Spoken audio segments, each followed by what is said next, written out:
You're tuning into Black and White Sports on YouTube. The no-holds-barred truth on sports.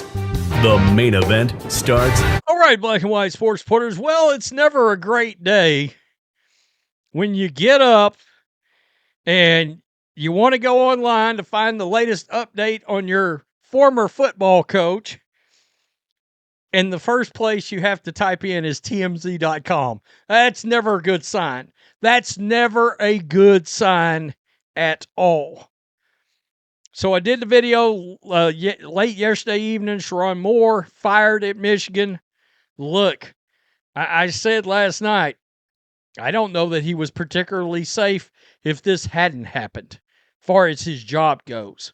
I think there was a lot of people in and around Michigan and that football program that was not impressed with the last 2 years.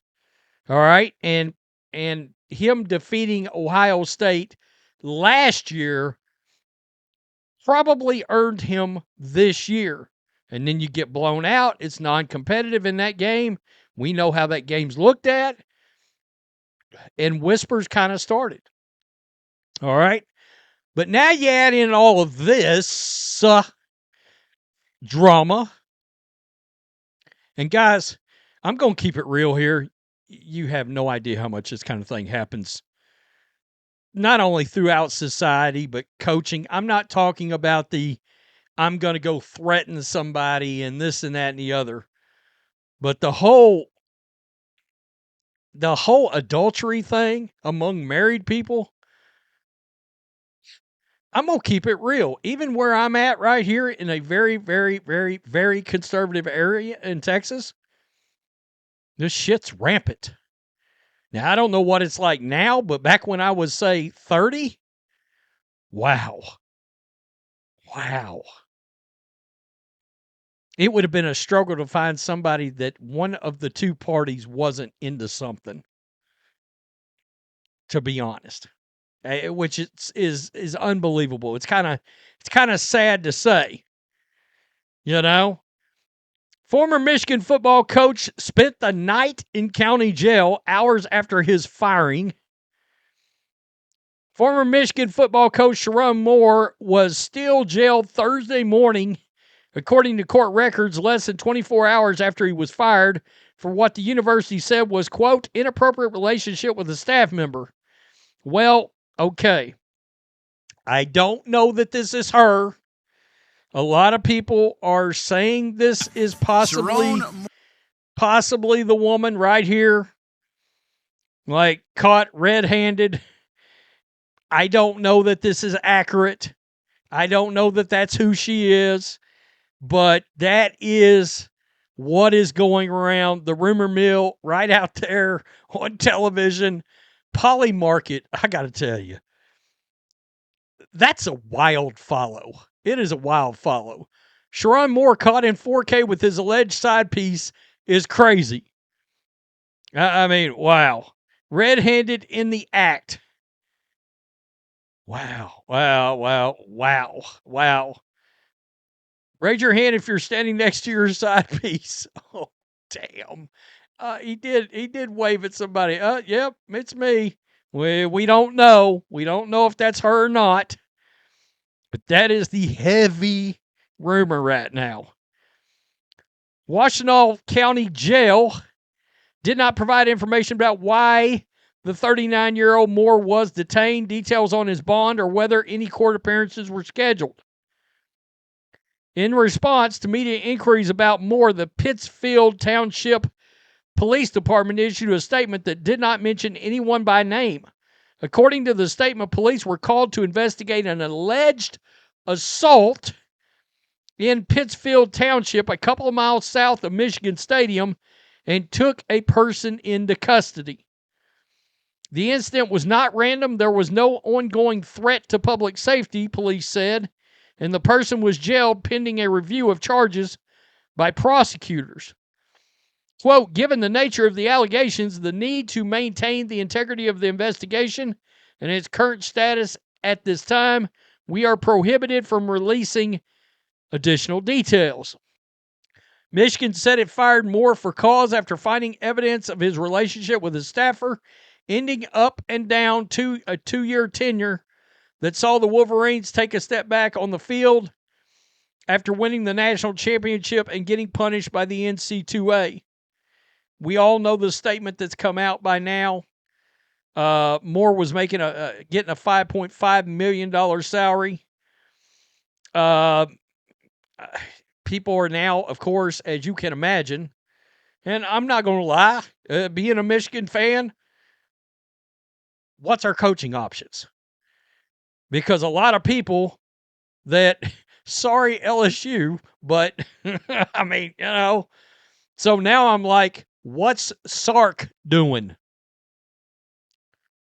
Where are we at on Steve Sarkisian? Where are we at on Lincoln Riley, who a lot of people know it's the dirty little secret for the last 18 months that he wants to get the hell out of USC? And God, before Marcus Freeman pulled that little shit he pulled the other day on that bowl game, and even still, I really like him. I think people thought that was me crushing. No, I don't like the move. I understand why they were pissed. They should have been in, no doubt about it. So, ESPN is already going over the options. Alabama coach Kalen DeBoer. I got to be honest with you. I've told you guys that, yeah, you can see I'm a Michigan fan, but I like to root for Alabama. I don't want him at Michigan either. I'd like to see him out of Alabama too. He just doesn't have the. You know where Kalen ought to be? You know what's perfect for Kalen? Let's say Lincoln Riley was to leave USC. Kalen and USC be a perfect match. Good part of the country for him. Get him out of the. Just get him out. Just it doesn't. I'm not a fan. I'm going to be real. This is interesting. He's going to have NFL head coaching opportunities. In fact, some have argued he might be arguably the best candidate in the cycle. Chargers. Well, I'm not restarting this. They're cutting down trees next door, literally chainsawing them down, and every time one falls, my dog goes nuts. But they're doing it all day long, so there's nothing I can do about it. Defensive coordinator Jesse Minter, Chargers. With the Chargers, they played really good defense. Of course, he's got those Jim Harbaugh ties. Washington coach Jed Fish. I kind of like it, to be honest. All right, he's 49 years old, distinct mix of college and NFL experience. I like that. All right, he's had success at Arizona and at Washington. Elevated to Arizona to 10 wins and a number 11 finish in 2023. That's impressive. All right. Led Washington consecutive bowl appearances. Some are saying Manny Diaz. Tommy Rees. He's the Cleveland Browns offensive coordinator right now. Yikes. He's a former, he was a quarterback under Brian Kelly at Notre Dame. One could say that I don't think he's been great with the Browns. I don't. I do expect him to be available. You know who also is going to be available? Probably Kevin Stefanski. It's not terrible. I mean, God, when you take the Browns to the playoffs, now he's not been good the last couple of years, but we're seeing development out of Shedeur Sanders. So that's something to think about. Bryce Underwood, this is your top priority.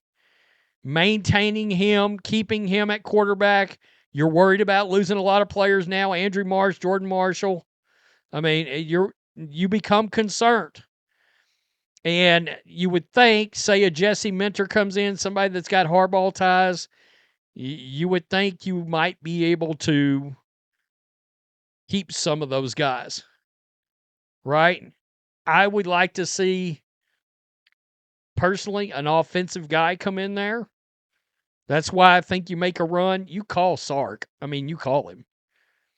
In my opinion, you got to. You call Lincoln Riley. You got to. I Brian Dayball's floating around out there, ex-NFL coach. I get it. Did great stuff with Josh Allen. Looked like he was developing Jackson Dart. Some have argued that maybe he shouldn't have gotten fired with the Giants, should have gotten one more year. I don't think I'm feeling that. I don't. If I'm keeping it real, not a big enough name. Not a big enough name.